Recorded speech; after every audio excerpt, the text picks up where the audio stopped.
मिथुन लगन चंद्र मंगल दसम भाव में। जय माता की मित्रों, आज चर्चा करते हैं मिथुन लगन में मंगल अगर आपके दसम भाव में हो यानी मीन राशि पे विराजमान हो तो किस तरह के फल प्राप्त होते हैं। जब मंगल मिथुन लगन में मीन राशि पे विराजमान होते हैं तो पूर्वा भाद्रपद का चतुर्थ चरण, उत्तरा भाद्र के चारों चरण और रेवती नक्षत्र के चारों चरण, इन नक्षत्र 9 चरणों में मंगल देव किसी न किसी चरण में विद्यमान होंगे। नवमांश कहाँ पे आएगा? पहला नवमांश कर्क का आएगा 3.20 डिग्री तक, दूसरा नवमांश 6.40 डिग्री तक सिंह का आएगा, तीसरा नवमांश 10 डिग्री तक कन्या का आएगा, 13.20 डिग्री तक तुला का आएगा, 16.40 डिग्री तक वृश्चिक का आएगा, 20 डिग्री तक धनु का आएगा, 23.20 डिग्री तक मकर का आएगा और 26.40 डिग्री तक कुंभ का आएगा, 30 डिग्री तक मीन का आएगा। मतलब 26.40 डिग्री से लेके अगर 30 डिग्री तक मंगल आपका मीन राशि दसम स्थान में विराजमान है तो मीन का ही नवमांश रहेगा और नक्षत्र रहेगा रेवती। ये चीज बड़ी क्रिटिकल हो जाती है कि वर्गोत्तमी हो जाता है मंगल यहां पे, लेकिन नक्षत्र रेवती आता है तो क्या यहां पे अच्छे फल होते? बहुत हो सकते हैं, बहुत नहीं भी होते, क्योंकि बुध देव रेवती नक्षत्र का स्वामित्व बुध देव को प्राप्त है और यहां पे ये अंतिम नक्षत्र है और मंगल देव अंतिम नक्षत्र के लिए नहीं बने। इस चीज को समझना पड़ेगा आपको। मंगल देव आपकी ऊर्जा है, ऊर्जा अंतिम नहीं होती है, ऊर्जा का स्वरूप हमेशा विद्यमान रहता है, आपके शरीर के साथ भी रहता है और शरीर के बाद भी रहता है। दसम स्थान में मंगल देव का फल प्राय कर ज्योतिष शास्त्र की पुस्तकों के द्वारा जो प्राप्त होता है बहुत अच्छा फल प्राप्त होता है। कुल दीपक योग तक बोला जाता है वहाँ पे, और बहुत अच्छे फलों की प्राप्ति यहाँ पे आपके अपने कर्मों में और कर्मों के द्वारा हर भोगों को प्राप्त करने में आपको यहाँ प्राप्त होती है। लेकिन ऐसा इंसान क्रूर भी होता है, मतलब कोई भाव नहीं होता है, अपने फायदे के लिए वो आपको मैनेज करेगा, चाहे शब्दों के द्वारा चाहे कामों के द्वारा, अपने फायदे के लिए।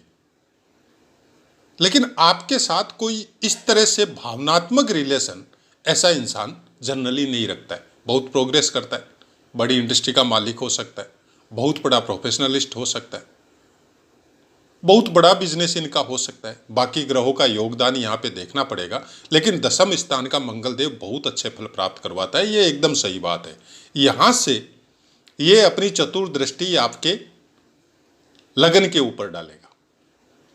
चतुर्दृष्टि कोई अच्छी दृष्टि मंगल देव की नहीं बोली जाती है, ऐसा पुस्तकों में भी विद्यमान है। और उसके लिए आपको ये देखना है कि लगन मतलब आपका खुद का अपना, खुद आप शरीर, आपका बॉडी, मस्तिष्क किस तरह से इस दृष्टि को वहन करेगा, कैसे मुकाबला करेगा आप, उसके लिए आपका लग्नेश का स्ट्रोंग होना बहुत जरूरी है। अगर लग्नेश स्ट्रोंग नहीं है तो फिर कोई न कोई बीमारी, कोई न कोई दिमाग में माइनस या प्लस की फीलिंग या भ्रामक विचार, शक्की दिमाग, इस तरह का आदमी के साथ बिहेव हो सकता है। और अगर बुध देव की पोजीशन स्ट्रोंग है, अंशों में स्ट्रोंग है, अच्छे स्थान में प्लेसमेंट है, तब इस चीज से बचा जा सकता है। फिर सप्तम दृष्टि आएगी आपके चतुर्थ स्थान में, जिसके लिए आपका माता के साथ रिलेशन हो, भावनात्मक कोई रिलेशन हो, इन सब चीजों में कोई न कोई पीड़ा आपको प्राप्त होगी। लेकिन जमीन से संबंधित, कंस्ट्रक्शन या व्यापार से संबंधित, अचल संपत्ति से संबंधित, जो फिक्स कैपिटल आपकी होनी चाहिए, जमीन से लेके बिल्डिंग से लेके फ्लैट वगैरह, ये सब आपकी बहुतायत में बढ़ सकती है। अष्टम दृष्टि आपकी आपके पंचम स्थान पे आएगी तो वहाँ पे कोई न कोई रुकावट आपके एजुकेशन से संबंधित, हायर एजुकेशन से संबंधित आपको प्राप्त हो सकती है। बच्चों से कोई न कोई रुकावट आपको प्राप्त हो सकती है। लेकिन इन स्थान के कारक जो भाव है, कारक जो स्वामित्व जिनको प्राप्त है और भावों का स्वामित्व जिनको प्राप्त है, अगर वो ग्रह अच्छी मात्रा में कहीं पे अच्छी जगह में प्लेसमेंट हो तो इन पीड़ाओं से मुक्ति भी आराम से और संभव है। सपोज आपका पंचम स्थान का स्वामित्व शुक्र देव के पास है और शुक्र देव की पोजीशन बहुत अच्छी है, तो यहाँ पे कोई विशेष इफेक्ट आपको नहीं आने वाला। अगर शुक्रदेव की पोजीशन अच्छी नहीं है, शुक्रदेव का अच्छा प्लेसमेंट भी नहीं है, अंशों में भी बलवान नहीं है, लेकिन गुरु बलवान है, तब भी कोई पीड़ा का आपको आभास नहीं होगा। वैसे ही चतुर्थ स्थान से संबंधित हम लोग देखते हैं तो सबसे पहले कारक बोला जाता है मंगल देव को, नहीं सॉरी चंद्रमा को। चंद्रमा की पोजीशन अच्छी है तो चतुर्थ स्थान से माता से संबंधित कोई पीड़ा आपको नहीं आएगी। तो वैसा ही कुछ अपने को जब भी किसी ग्रह का फल देखना है तो जहां पे वो दृष्टि डाल रहे हैं वो दृष्टि उनकी शुभ होती है या अशुभ, उसके बारे में आपको पता होना जरूरी है। उसके बाद में नववांश में आपको देखना पड़ेगा कि कौन से नववांश में जा रहा है, नक्षत्रों के अनुसार क्या फल मिल सकता है, उन नक्षत्रों का स्वामित्व जिनको प्राप्त है वो ग्रह की प्लेसमेंट के द्वारा आपको क्या फल मिल सकता है। अथाह समुद्र है, इसको समझना इतना भी आसान नहीं है और एक वीडियो में समेटना उतना आसान नहीं है जितना हम लोग वीडियो के द्वारा आपको बताते हैं। हाँ, हमारी कोशिश ये रहती है कि आपको इतना जरूर बताया जाए जो दूसरे जगह में आपको नहीं मिल रहा है, और साथ में ये भी कोशिश रहती है कि शब्दों का चुनाव कुछ इस टाइप का हो कि आप और आपका दिमाग, आपका मन उसको सुन के भ्रमित नहीं हो। हम प्राय कर वीडियो में बताते हैं कि कोई भी ग्रह कभी भी किसी भी रूप में आपका अहित नहीं चाहता। प्रभु ने जब जीवों में सबसे श्रेष्ठ जीव मनुष्य को बना के पृथ्वी पे भेजा है वो उसका अहित नहीं चाहते और नए ग्रह नक्षत्र चाहते। अहित करने वाले अपना ही खुद का ही हम लोग हैं। प्राय कर सब वीडियो में बताते हैं ये बात कि कर्मों के अनुसार फलों का रूप या उन फलों को हम लोगों को जीवन में जो मिलता है वो सब कर्मों के ऊपर 99% डिपेंड है।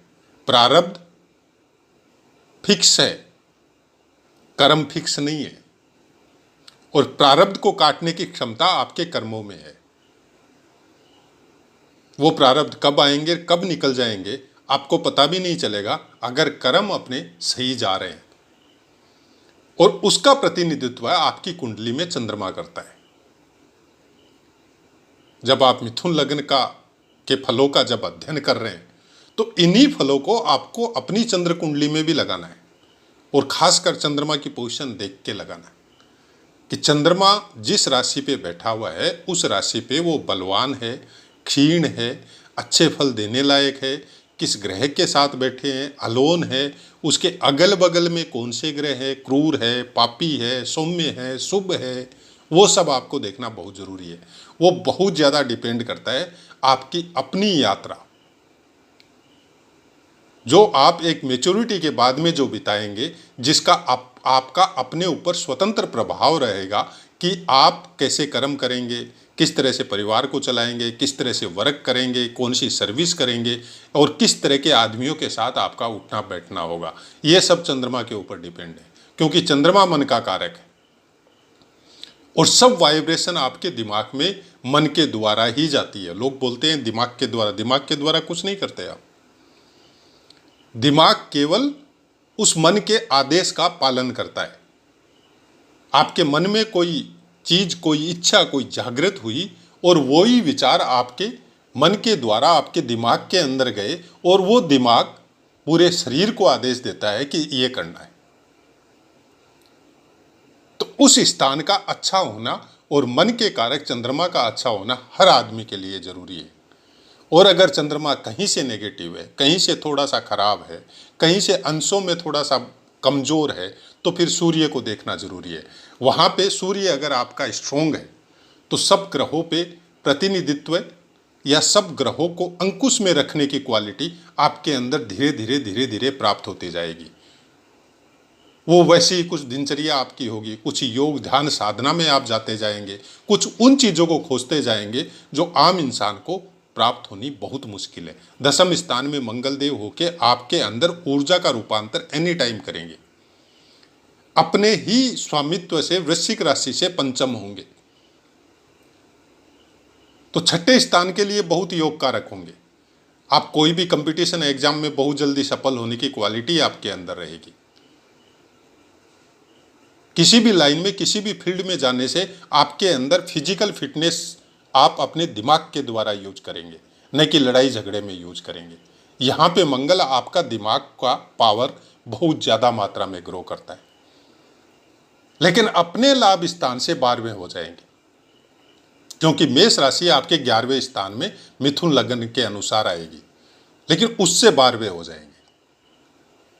तो उसका आपको ध्यान रखना पड़ेगा कि आप लाभ जब प्राप्त करो कोई भी चीज का, तो उसको खर्चा करने में आपको सोच समझ के उसका व्यय करना पड़ेगा।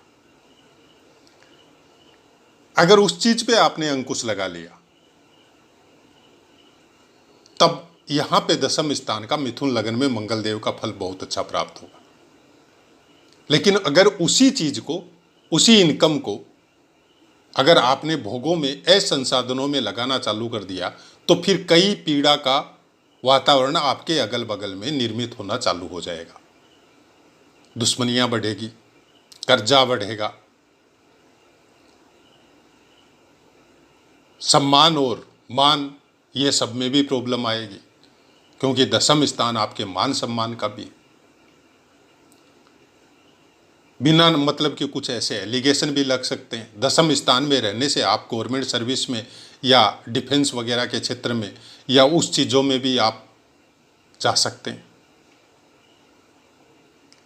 तो बहुत सी बातें मंगल देव के विषय में जब भी कभी चिंतन करना हो, आपके फलों के जीवन में जो प्रत्यक्ष हम लोगों को प्राप्त होते हैं, चाहे शारीरिक, आपकी फिजिकल फिटनेस के बारे में हो, आपके शरीर में कोई रोग के बारे में हो, आप वर्क कैसे करेंगे उसके बारे में हो, किस तरह के कामों के द्वारा आप अपने आप को सफल बनाएंगे और उसमें कितने संघर्ष करने की क्षमता आपके अंदर रहेगी, तब आपको मंगल देव देखना पड़ेगा। तीसरे और छठे स्थान का कारकत्व मंगल देव को प्राप्त है, क्योंकि तीसरा और छठा स्थान इन्हीं के कारकत्वों से संबंधित कारकत्व उन स्थानों के होते हैं। आपका लगन चाहे कोई सा भी हो, लेकिन तीसरे और छठे स्थान की जब प्रिडिक्शन की जाएगी किसी भी कुंडली में, तब मंगल देव को देखना बहुत जरूरी होता है। तो ऐसी बहुत सी बातें हैं जो हर पाठ में प्राय कर हम आपको बताते हैं, किसी भी लगन के पाठ। हमारा बताने का केवल मकसद इतना ही रहता है कि आप उन भावों के कारकत्व को हर वीडियो में कुछ नया सुनने को मिले तो उसको नोटिंग करते जाइए। हमको नोटिंग करने की जरूरत नहीं है। हम जब शुरू में जब सीख रहे थे, जब प्रिलिमिनरी स्टेज पे थे, तब बहुत नोटिंग करते थे, लेकिन आज नोटिंग करने की जरूरत नहीं है। आज माँ भगवती की ऐसी कृपा है कि किसी भी चीज़ को जब स्टडी करना चालू करते हैं तो वो अपने आप दिमाग में वो चीज़ें चलने चालू हो जाती। लेकिन सबसे बड़ी खास बात ये है कि आपको बता रहे हैं, और शुरुआत पोजीशन हमारी भी यही थी कि भविष्य जानना है, कल क्या होगा। आज वो पोजीशन नहीं है। हम अपनी कुंडली का भी भविष्य जानने की कोशिश नहीं करते। हाँ, कुछ नियम बना लिए, कुछ कामों को इग्नोर कर दिया, किसी भी हालत में नहीं करना है। कुछ कामों को ऐसे अपना लिया कि हर पोजीशन में करना है, हर हालत में करना है। कुछ दिनचर्या ऐसी सेट कर ली कि इस तरह से जीवन को गुजारना है। तुरंत जो गुस्सा आता है उसका कारकत्व मंगल देव के पास है, लेकिन बहुत शॉर्ट टेम्पर होता है, शॉर्ट समय, minor 10 second, 20 second, maximum 1 minute. उस 1 मिनट को आपने अगर कंट्रोल कर लिया तो फिर मंगल देव का फल बहुत अच्छा आता है। क्योंकि गुस्सा आने का मतलब, आपके दिमाग में तरंग आने का मतलब एक शक्ति का विस्फोट होता है, और उसी शक्ति को आप अपने पॉजिटिव वे में या वर्क में या कोई चीज़ का स्टडी कर रहे हैं, कोई रिसर्च कर रहे हैं, अगर उसमें लगा दें तो फिर मंगल देव का फल बहुत अच्छा हो जाता है। कोई भी ऊर्जा का विस्फोट चाहे ब्रह्मांड में हो, चाहे पृथ्वी पे कहीं हो, और चाहे आपके दिमाग या शरीर में कहीं हो, उसके कारकत्व मंगल देव के पास है। बड़े बड़े वोल्केनो आते हैं, बड़ा बड़ा ज्वालामुखी फटता है, कारकत्व मंगल देव के पास है। बहुत ज्यादा मात्रा में अग्निकांड जहां होता है, बड़े बड़े बमों का विस्फोट होता है एक दूसरे के देशों पे, कारकत्व मंगल देव के पास है, और तुरंत फल होता है इनका। ऐसा नहीं है कि ये बहुत ज्यादा समय तक आपको उसका फल का मतलब भोगना पड़ेगा, नहीं, तुरंत। फिर उसके अवशेषों को भोगते हैं हम लोग। कि तुरंत कोई दिमाग में कोई विस्फोट हुआ, कोई नस डैमेज हुई, ब्रेन हेमरेज हुआ, वो करके चले गए। अब बाकी का काम दूसरे ग्रहों को करना है। शनि गुरु बहुत स्ट्रोंग है, तो हॉस्पिटलाइज होके या कैसे भी होके आप ठीक हो जाएंगे। वहां पे फिर मंगल देव का काम खत्म हो गया। जो बीमारियां शनि या गुरुदेव की वजह से होती है वो जल्दी से नहीं जाती, लेकिन जो चीज मंगल देव की वजह से होती है वो तुरंत होती है और तुरंत निकल भी जाती है। हाँ, उसके फलों का अवश्य हम लोगों को जिंदगी भर भोगना पड़ सकता है कि ऐसा एक्सीडेंट हो गया, कुछ ऐसी चोटें आ गई, जिंदगी भर भोग रहा है आदमी। खेल कूद में ऐसा कुछ हो गया कि कहीं पे कोई फ्रैक्चर आ गई, वो चीज या वो अंग हमेशा के लिए हम लोगों को प्रॉब्लम आ गया। तो वहां पे आपको ये देखना पड़ेगा कि मंगलदेव उस नक्षत्र के कौन से चरण में विद्यमान है और कौन से नवमांश में आता है, और वो नवमांश कुंडली में कहां जाके प्लेस होता है। तो उससे उस अंग पे, वहां पे मंगलदेव का इफेक्ट कहीं भी योग कारक या अयोग कारक होने से वहां पे आपको पीड़ा पहुंचा सकता है। तो उसके लिए पहले से ही अगर आप अपने सूर्य को स्ट्रोंग करके रखते हैं या चंद्रमा या गुरु को स्ट्रोंग करके रखते हैं तो उस पीड़ा को आराम से सह सकते हैं। इसलिए बोला जाता है कि कर्मों के विषय में विशेष जागरूकता होनी जरूरी है। जब आप अपनी दिनचर्या को व्यवस्थित करते हैं तो हर ग्रह को व्यवस्थित करते हैं। जब आप अपने चिंतन को व्यवस्थित करते हैं तो सब चीजें ऑटोमेटिक व्यवस्थित होती है। ग्रह की जो रश्मियां हम लोगों को यहाँ पृथ्वी पे बैठ के जो मिल रही है, उन रश्मियों को व्यवस्थित करने का सबसे सुंदर और सबसे आसान तरीका यही है कि अपने आप को व्यवस्थित कीजिए, अपने आप को कुछ नियमों में बांधिए। प्रायकर सब पाठों में यही उपाय बताते हैं। लेकिन अब वर्तमान का समय थोड़ा अलग है। ये दान कर लीजिए, ये कर लीजिए, वो कर लीजिए, उससे वो ग्रह मैनेज हो जाएगा, वो आपको अच्छा फल, ऐसा कुछ नहीं होता है। ऐसा अगर होता तो हर इंसान वो करके उसकी पीड़ा से बच सकता था। कोई तो नहीं बच रहा है। वर्तमान समय जो संसार में चल रहा है, ये सब कुछ मंगलदेव का इफेक्ट है। एक बार दिमाग में आया और किसी भी देश ने कुछ ऐसा काम कर दिया और वो करके मंगलदेव तो वो चीज शुरुआत करके वो निकल गए। अब बाकी ग्रह अपना काम करते जा रहे हैं और निरंतरता बनी हुई है। तो ऐसा ही कुछ मंगलदेव का इफेक्ट होता है और उसको मैनेज करने के लिए सबसे अच्छा है चंद्रमा। और चंद्रमा को मैनेज करने के लिए अपने आप को नियमों में बांधिए, अपने शनिदेव को ठीक कीजिए, समय के साथ हर चीज को करना चालू कीजिए और कुछ योग, ध्यान साधना, आसन, प्राणायाम, उनमें आइए।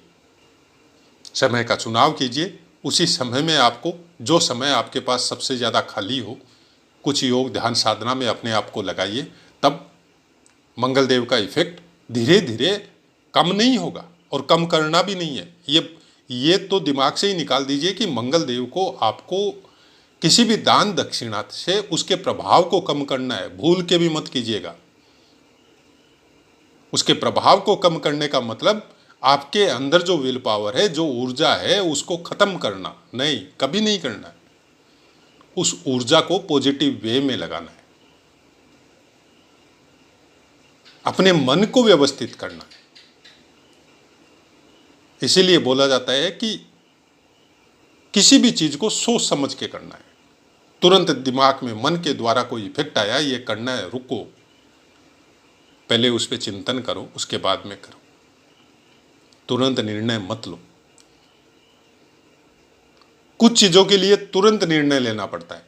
जैसे आप शेयर बाजार में काम कर रहे हैं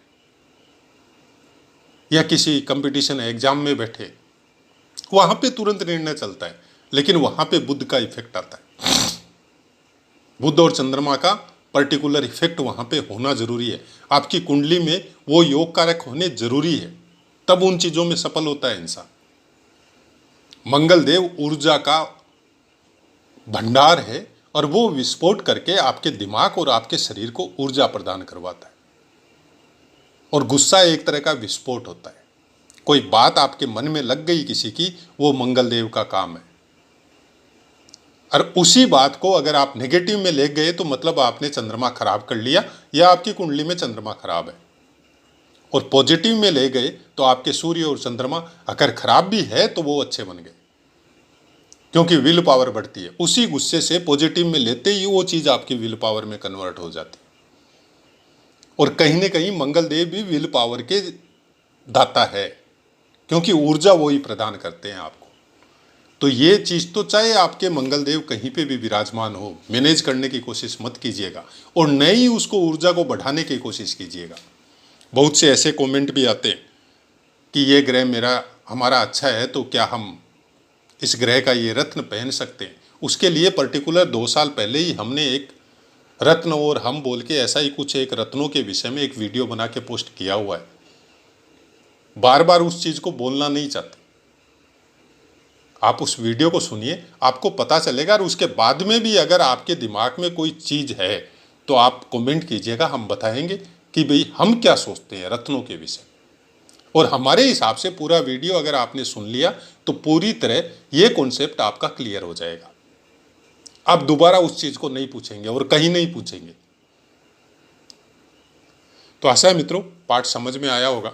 अब अपनी वाणी को विराम देते, आपसे आज्ञा लेते हैं। जय माता।